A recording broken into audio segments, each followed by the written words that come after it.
Bill, thanks for joining me. Sure. So, today I want to talk about your career in automotive repair. And Right. I would like to first know how you got started. Was it an interest when you were a young kid, or when did you start developing an interest? Well, it's kind of fascinating because when I was very young, my dad, we didn't have a whole lot of money, so my dad liked to fix his own cars. And one of my earliest memories is my dad had an old Hudson Hornet, and he made a driveway in our yard out of paving stones, and he would pull the car in, do his own oil changes, his own maintenance, and I'd stand there beside the car and hand him tools. He'd ask me for a tool, I'd pick up a tool and hand him, and probably 70% of the time I picked up the right tool. I was probably maybe 5 or 6 years old. So Wow. at that point, I kind of became infatuated with the fact that you can turn a key and hear something roar and put it in move a lever and make it go down the road. And that fascinated me. Mhm. So ever since then, it's been one of my great desires to understand how that all worked. Not everybody, just follows their passion at a young age. My dad also encouraged me he didn't mind if I went to college. He didn't mind if I did book learning and all that, but he said, you always have to have a trade that you can fall back on. And at an early age, I saw that it was very expensive to take a car to get someplace to get it fixed. So I said, maybe that's a good trade. And he encouraged me to go down that road as well. Definitely. So, what kind of training is involved? Well, Um, in my case, I went to high school out in California, and they had shop classes. And many times the counselors will take a look at who you are and try to figure out what the best course of action. And even as early as my sophomore year, they started channeling me towards shop classes because they thought that I did better learning with tactile things than I would with books.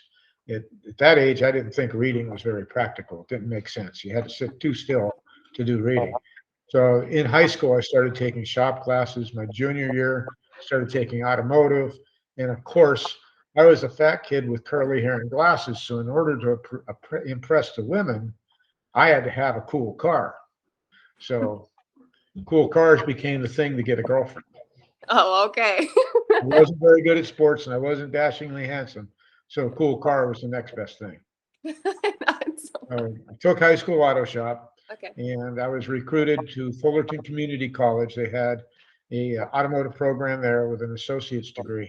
They had a program tied to General Motors. General Motors had the GM apprentice program. If I chose to go that direction, then they would pay my tuition. GM would pay my tuition at Fullerton College. I would go to school half a day and go to work at some General Motors automotive dealership in the afternoons. And we would cycle about every semester. We would cycle from one dealer to another. So I worked at a whole bunch of different GM dealers through high school. When I got drafted during Vietnam, I became a wheeled vehicle mechanic in the Army. And so it's kind of been a no-brainer path. Went to junior college, got my associate degree. When I got out of the Army, I thought I wanted to do something more than just fix cars. So I went to Cal State Long Beach, worked on my bachelor's degree for industrial arts education because I thought all these guys put all this information into me. Maybe I can do the same for some other young people. Then life happened and your cousins came along and had to make a living. So college kind of flew out the window. Mhm. And over the years, I always said to Kath, when I retire, I want to teach part time and work at a golf course part time. Well, I've kind of done both now that we moved to Virginia. And I really, really like the teaching. It's fun to see. I have a lot of variation in students. I have a young lady who's a mother of three. Her husband's active duty Navy. She was raised in an orphanage and she wants to be able to instill in her children how to get an education. What education you get depends on what you like. And I have high school students that have just graduated. They're car nuts. They want to make fast cars. And I have some Navy guys that have either gotten out as a medical retirement or just their time in the Navy has expired and they want to have a career when they get out of the Navy.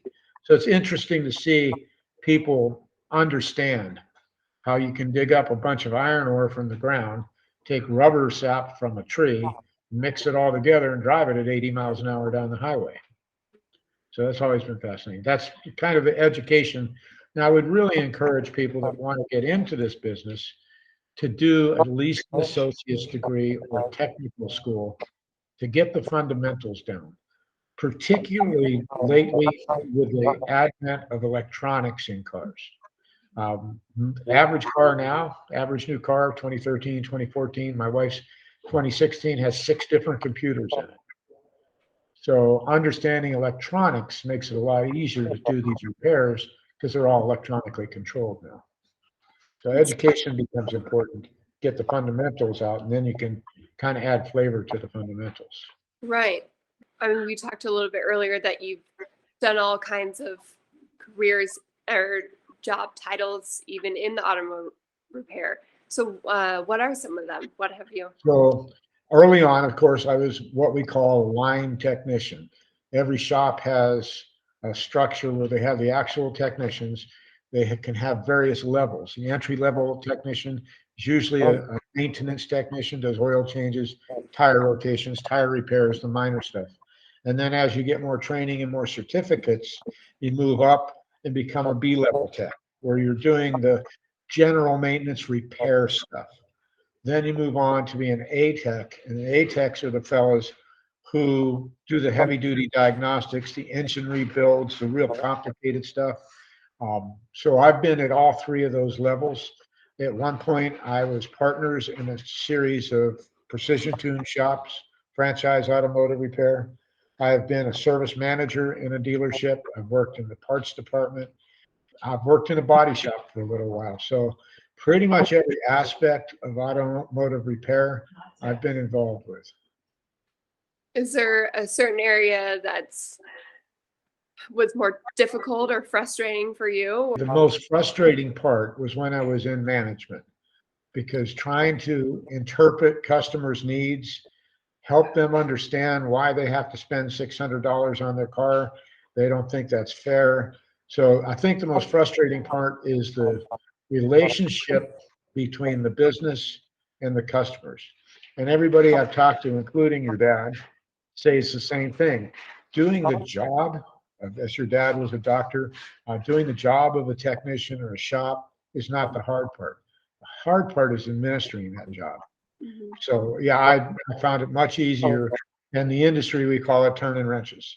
Just give me the key to my toolbox, give me a car to work on, and let me turn some wrenches and screwdrivers and fix it. I But like that. What about the environment? What's the environment like? it's a hectic environment. There's obviously, because you're working on machines, it can be noisy, it can be smelly, you're going to get dirty, lots of minor injuries. I've had anywhere from a minor cuts and scratches to severe 3rd-degree burns and debilitated me for almost a year. So the environment is fast-paced, some pressure because these cars have to get fixed. I tell my daytime students all the time. I say, here's what I want you to think about when you're looking at these cars. If I came up to you and said, you can't drive this car for 3 days because it's broken, what are you going to do? And everybody says, well, I can't give up my car for 3 days. So I try to teach my current students, be responsible, realize you're fixing cars, but you're really helping people. So that's the thing. It's fast paced, dirty, noisy. It is not the most polite society I've ever been in. If there's a curse word, technicians know how to say it. Mhm. Uh, uh, so the society is sometimes kind of crass, but it's very rewarding when you fix something that's broken and nobody else could fix it. Oh, I'm sure. And so many people have cars and we want them fixed, we want it done, and we want it done right. And so it's rewarding in that way that you have that skill. One of the things on the questionnaire you sent me is it talked about the work-life Yeah. relationship. Yeah. And my wife will definitely back this up. When my kids were little, in order to make the income that I needed to support a family, it became very time demanding.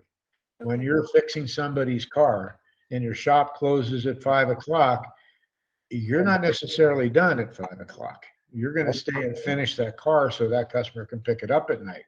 And that would be the source of a lot of stress many times. My job was not 8 to 5. I would typically not get off of work till 6:30, 7 o'clock in an unpredictable fashion. But on the same token, I was able to raise 3 kids. We bought houses, went on trips. We had a very good life. So I try to encourage these current students I have. Life is not easy. You have to work hard, but you also have to take charge of your life. And if your job is putting too much stress where it's affecting other parts, you need to work at balancing that. And most employers are going to try to give you the best balance that they can give you. Right.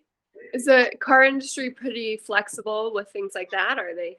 It's become much more flexible, Okay. particularly in the last couple of years with the COVID thing, uh, Yes.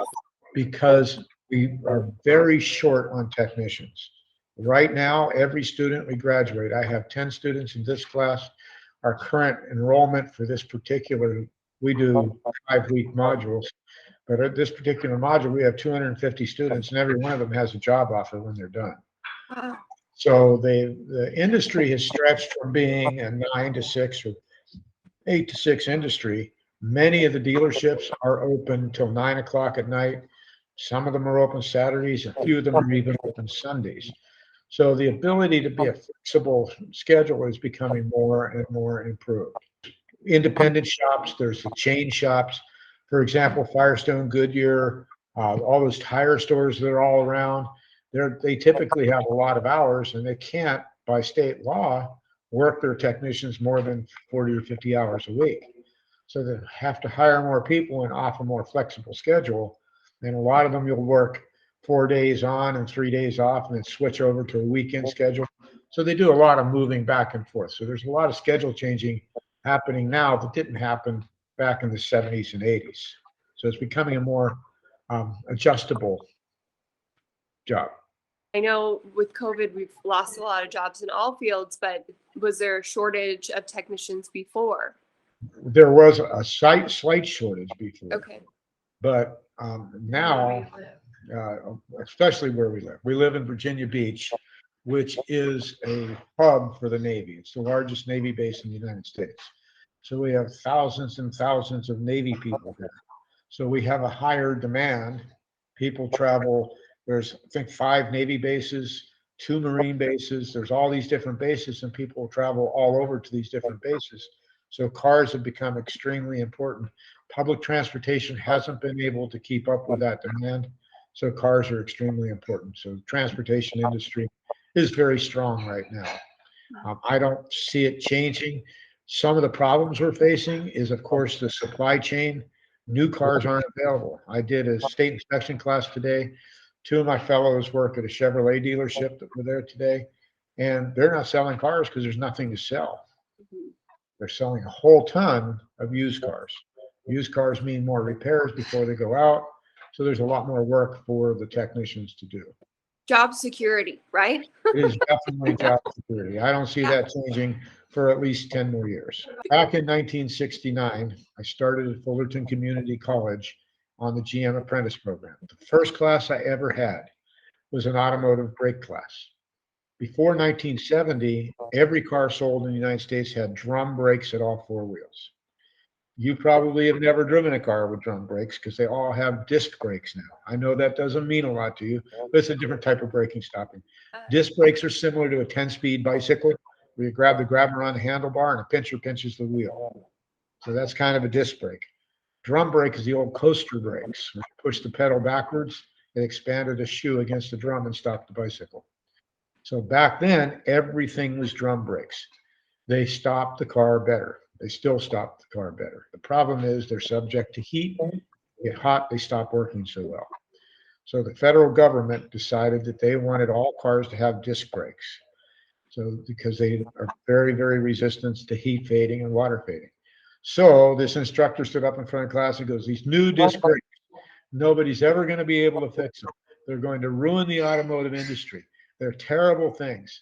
Now, you can't diagnose them. You won't know what's wrong. And here we are now, 50 years later, and everything has disc brakes.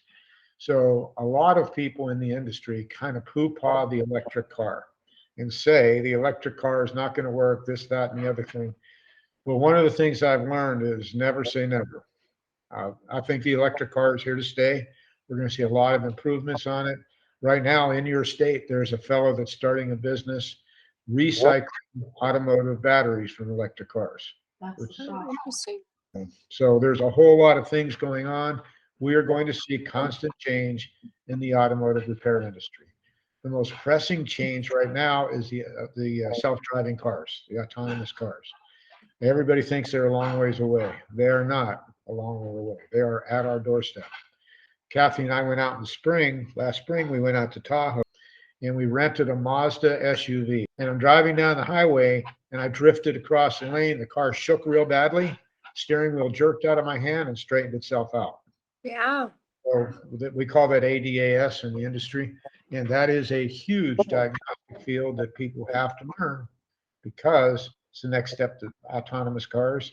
And all the electric cars are going to have all that technology for charging batteries and keeping you safe. Big changes. I don't drive a upgraded car, no, rear camera or anything like that. And I got manual things. I mean, it's amazing being in new vehicles and how much you mentioned like technology. It's just changing in cars and how it gets you back in the lane. It can brake for you, all those different things. It's pretty incredible. I also think that the younger generation, the kids that are coming out of high school now, they're born with a cell phone in their hand. They're born with a keyboard at the end of their fingertips. So all this electronic stuff to them is cake. It's just very easy. So they're going to fit into the new world of automotive repair very, very easily. I would say to somebody that's coming out of high school, hey, if you want to look at an interesting career that's going to be challenging and make you a decent income, look at the automotive repair industry, because you have to not only understand the internal combustion engine and how cars move down the road, but you really need to understand computers, how they communicate with things. So this is a great industry to be looking at a young age. Yeah, that's really interesting. My last question. Yes, ma'am. Bill, what would your advice be for someone who's starting a career or someone who's interested like you were when you were little in cars? I know you mentioned technology, but kind of learning more about that. But what are there specific steps that you would recommend? Or well, if somebody's still in high school, I'm going to tell them to sit down with their counselor and see if they can't take a field trip into the auto shop and see if what's going on in the auto shop excites them. I'd also tell them to go into the typing class. Maybe they like typing, or the art class.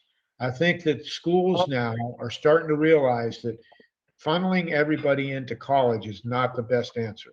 Mhm. So I think I would sit down if my grandkid came up to me and said, Gramps, I'm going into 10th grade. What should I do? I'd say, make sure you sit down with each of the departments in the school. See what it is they have to offer. So high school is not life support for athletics. High school is a place for you to begin to explore what interests you. I would say take an art class, take a typing class, take computer classes, take automotive, take wood shop, and see what excites you.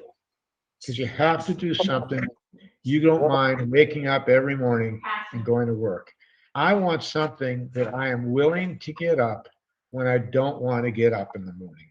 Mhm. When I've not felt well all night and I didn't sleep well, and I go in, I've got a coworker that's giving me a hard time. I know that I got a broken car there that I'm having trouble figuring out, but it's worth it because when I fix it, the rewards will be there. So that's what I would say. Find out first while you're in high school. That's the time to check those things out. Even early into your college career, I encourage people, unless they really know that they know that they know that they want to be a doctor or a lawyer or some kind of 6-year college program, go to a junior college that has trades and other options. Not only will you be able to explore that, but you're going to be able to take all your basic courses, your math courses, your history courses, your reading courses, so that by the time you get to that 4-year college, you don't have to deal with all those 100, 200 level classes. You go right into your major and really focus on it, and you're able to do the research and do the things that will help improve your industry. That's great. Well, thanks, Uncle Bill, for your time.